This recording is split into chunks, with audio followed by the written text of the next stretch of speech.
Мектеп гимназиясының 9-шы А сыныбы оқушысы Бектес Мансур Мелсұлы. Менің кіші отаным байқауына қатысып жатырмын.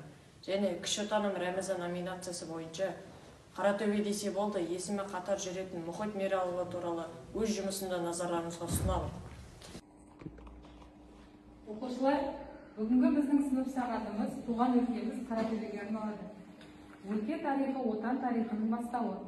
Біздің өлкемізде де танымал тұлғалар, би батырлар өте көп. Көрнекті мекендер де бар. Ендеше бүгін өзіміздің ойымызды қағаз бетіне түсіріп көрейікші.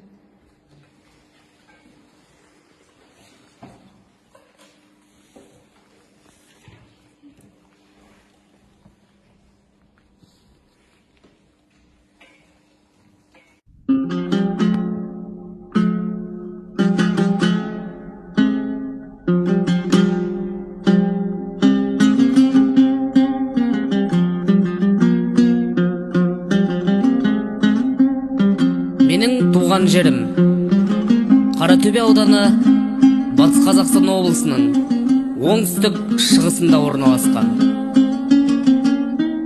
Қаратөбе Атырау облысының Қызылқоға, Ақтөбе облысының Ойыл аудандарымен шектесіп жатыр.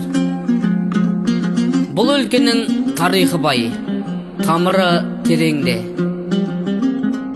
Қаншама дарынды ақындар, жазушылар, күйшілер мен тарихшы тұлғалар түлеп ұшып, еліне елеулі үлес қосты. Алтын әріптермен қазақ тарихында мәңгіге қалды. Қаратөбе өңірі қашанда даналар мен таланттыларға толы өнерлі өлке.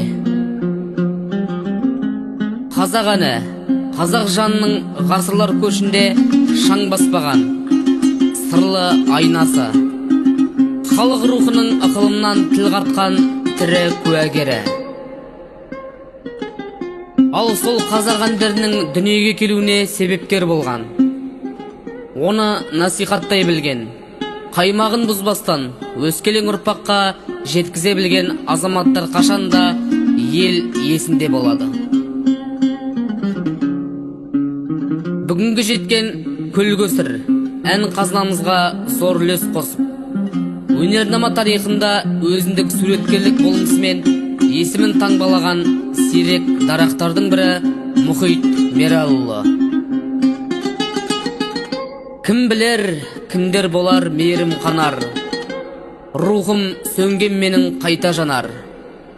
Еңіреп Мұхит бабам өтіптау деп, кейінгі ұрпақтарым есін алар деп жырлап өткен өзіміздің жерлесіміз Алталашқа ән өздірған, көлгөсір ән қазынамызға зор үлес қосып, өнернама тарихында өзіндік суреткерлік болмысымен есімін таңбалаған сирек таланттың бірі Мұхит Мералұлы жайында сыр шертпекпіз. Дарынды сазгер, атақты әнші, ақын, күйші, композитор Мұхит Мералұлы 1841 жылы Орал губерниясы, Жымпиты уезі, Жақсыбай болысының Ақбақай мекенінде дүниеге келген. Төре тұқымынан шыққан. Мұхиттың туған ағалары Шәңгерей, Сақыпкерей, Жанша, Жүсіптер, домбырашы, әншілер болған. Европалық аспап скрипкада ойнау өнерінде меңгерген. Мұхит жас кезінен ақ әнге, домбыраға әуес болып өсті. Бір естіген әнін өзі салып алатын қабілетті болады. Оның дарынның жан жақты ашылып, оянуына өнерпаз ағаларының мол әсері тиді. Өсе келе Мұхит елге билік жүргізетін төреліктен, байлық дәулеттен бас тартып, бар өмірін өнерге бағыштайды. Ауылға келген әнші, күйші, ақын жыраулардың қасында жүріп, өнер үйренеді. Ел аралап, жәрмеңкелерге қатысып, той думанның сәнін келтіріп, халық мұрасын дәріптеуші, әрі насихаттаушы болып, әнші Мұхит Сал Мұхит атанады. Орындаушылық тәжірибесін шыңдай түсіп, өз жанынан да ән шығара бастайды. Айнам көз, алуаш, зәуреш, ағиыз, қиылым, бала ораз, жылқышы, кішайдай, паңгөйлек, кербез, тағы басқа әндері халыққа кеңінен тарап. Біржан, Ахан, Мәди, үкілі Ыбырай сияқтары ірі әнші композиторлардың белгілі шығармаларымен бірге халықтың жүрегін нұрға толтырып келеді.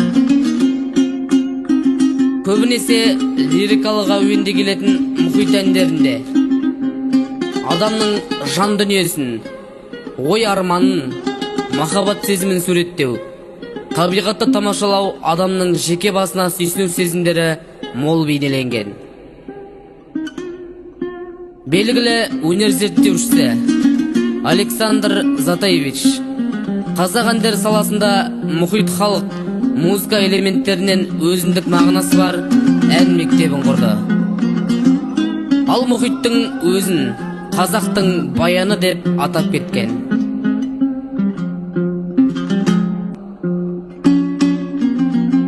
Қазіргі таңда мұхиттың 18 шөбересі, 48 неменесі, 25 шөпшегі бар.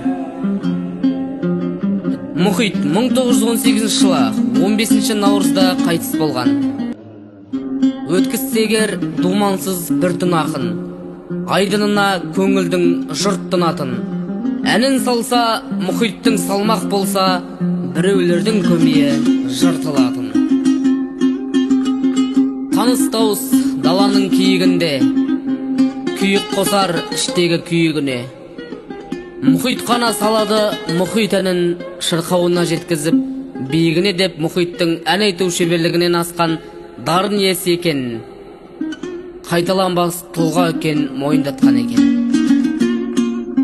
Мұхит жүректе тебірентер сыршыл әндерімен бүкіл қазақ даласына танылған аса ірі тұлға, ғажайып дарынды талант иесі. Мұхит бабамыздың 180 жылдығы ел тәуелсіздігінің 30 жылдығымен тұспа-тұс келіп отыр. Ұлттық болмысымызды сақтап, салт дәстүрімізді насихаттап, ақындарды ардақтап, батырларымызды ұлықтаудан жалықпайтын халқымыздың мәртебесі қашанда биік. Қазіргі таңда ұрпақтарының қолы жеткен азаттықты аңсап, өткен ұлы бабаларымыз аз болмаған. Соның бірі өнер саласында өшпес із қалдырған жезтаңдай әнші, халық композиторы, кең байтақ даламыздың бұлбұлы Мұхит Мералыұлы екендігі анық. Оның өлмес мұрасын насихаттау арқылы біз мәңгілік елге бағыт ұстап, нық қадаммен алға баса беретін боламыз.